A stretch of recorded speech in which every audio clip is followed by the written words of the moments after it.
Evening all, what a balls up that was. Yeah, drove a tank through an oil pipeline. Of course, that could never happen in real life. I'm sure that's never happened in real life. Lol. I bet it has somewhere, actually. Anyway, so today what we're going to do is we're going to look at, I think, moving the train around a bit. I know it's not boring. It's not boring. Don't switch off. Come on, stick with it. This is going to be fun, I promise you. Zoomed out slightly, just so you can see a bit more of the base. Hopefully that's not like an eye chart for you. But as you can see, it's just one. Look at that beautiful automated automation. I love it. And what we're going to do is we're going to start looking at moving the. As you see there, just below where the middle of the screen is, you see all of those blues and oranges. That's where the resources get dropped off currently, which worked quite well for a good few days. But we now need to move it because it's in the way. So because the factories are expanding so much and there's so much more yet to build, that we need to do that. So what I'm going to do is reroute the train. So we need to firstly find the train and move it to a more, I guess, advantageous location and start to build a track around it. Now, one of the only issues with this, as I try and not crash my little buggy, is that you do need certain resources that you just maybe don't have. So here is a great example. I didn't have stone, raw stone. You need raw stone for railway production. So yeah, slightly annoying, but not the end of the world. And hopefully one of the nice things about having the car is obviously I can just load this thing up as well. So definitely worth looking at doing that. Now, interesting thoughts with this, because I want to get the train to come up here as well, because that's a massive coal field as well. And that would be nice to start stockpiling coal. And you see there's oil there as well. I don't know if you saw oil was on the surface there. So there's actually quite a bit of resources in that kind of upper right pocket that we'll have to bring a train to at some point. Now, interesting point, if you've ever played Transport Tycoon or anything like that, it's quite similar to this game. Obviously, this is in the future with bugs and guns, but it's worth just sort of bearing. I guess if you want to attribute, and it's funny because you always have to compare a game to something, don't you? I always do this. Because I'm always kind of curious to know, well, yeah, what's it like? Give me a game that it's like. So when somebody was telling me about The Division, I said, what game's it like? Give me a comparator. And I was given something like Half-Life, which, again, just sold me the game completely wrong, but there we go.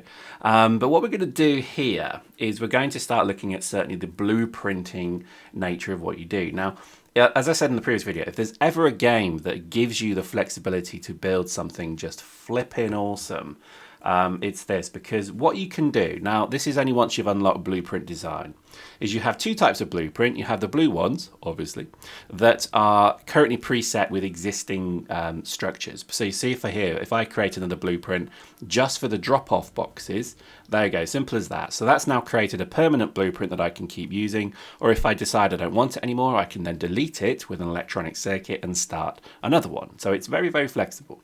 And what this effectively does, so I'm just going to literally, and I'm probably putting them in the wrong place. I think you'll probably see eventually that these are generally in the wrong place, but it doesn't matter. It's all about just getting them down more than anything.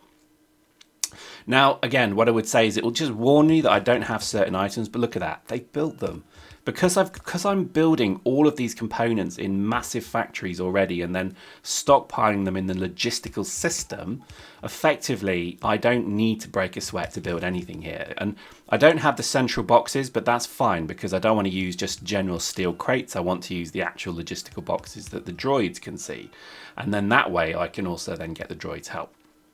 So that's the kind of context of that in terms of what you want to build. Is very simple, but it's also very easy to move it, which I think, yeah, just having played these games for a long time is a godsend. It really is. Now, this is probably not the best way to do this. I think if you do play this game, you're probably looking at me and laughing now that, you know, I should have just moved the oil pipe. There's an oil pipe there, there's a wall there, then there's a couple of defenses and lights. I should have just gone around that, but, you know, what can you do? But the point here is I wanted to move the production, so this is the refining and production facilities, from where they were, just interfering with the kind of expansion space of the factories, and put them here. So that's kind of the plan. And I'm realizing I'm putting, you know, underground links when I don't need them because I'm an idiot. But there we go. So hopefully this will go to plan, and you'll see as we progress how this kind of goes on. One of the beauties as well, so I didn't talk about the second blueprint, which is the red print, which isn't a real thing, I just made that up.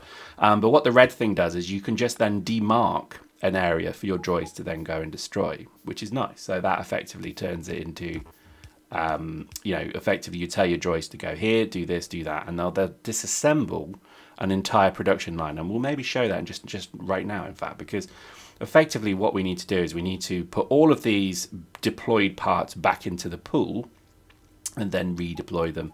And you see here we've already got a blueprint ready to go, so that's looking pretty sweet. We're probably not going to go with that design, but again, you know, what I actually going to do is I'm going to put that down and then disassemble half of it and then spin it round and place it again. So hopefully you're seeing how incredibly flexible this game can be. Blueprints is just a wonderful idea.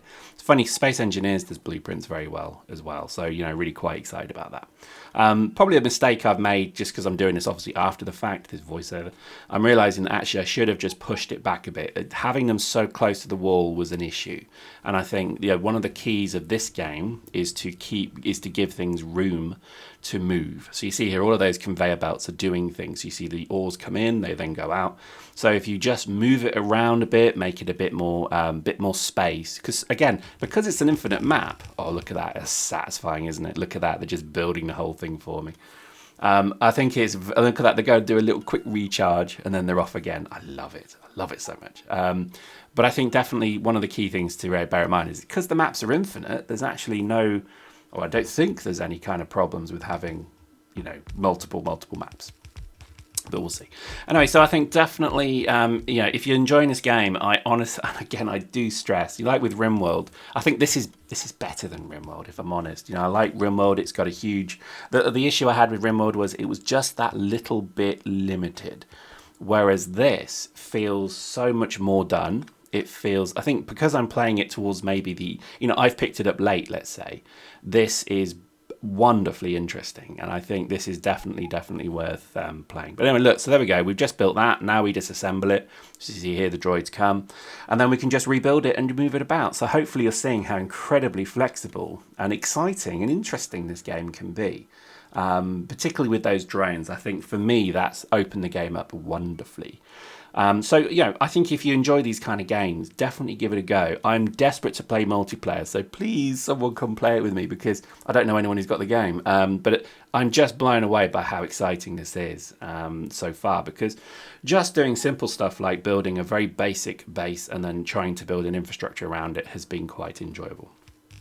So here we go, final bit of building. God, that's satisfying. And you see there, we've now started to move our production from one part of the map to another. And I think over time, it's probably going to be worthwhile actually building so where you've got your resource centers on the peripheries of the map, I think we may even put refining there as well. Now, I don't know if that means it's more of a threat, so therefore it will get attacked more. I'm not sure, but we'll probably have to look at that.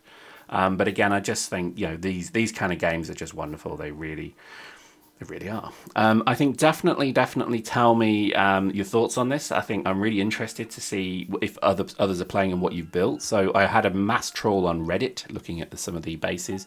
It's really clever what people have done. So a lot of people are obviously enjoying the trains part of the game, which is pretty cool.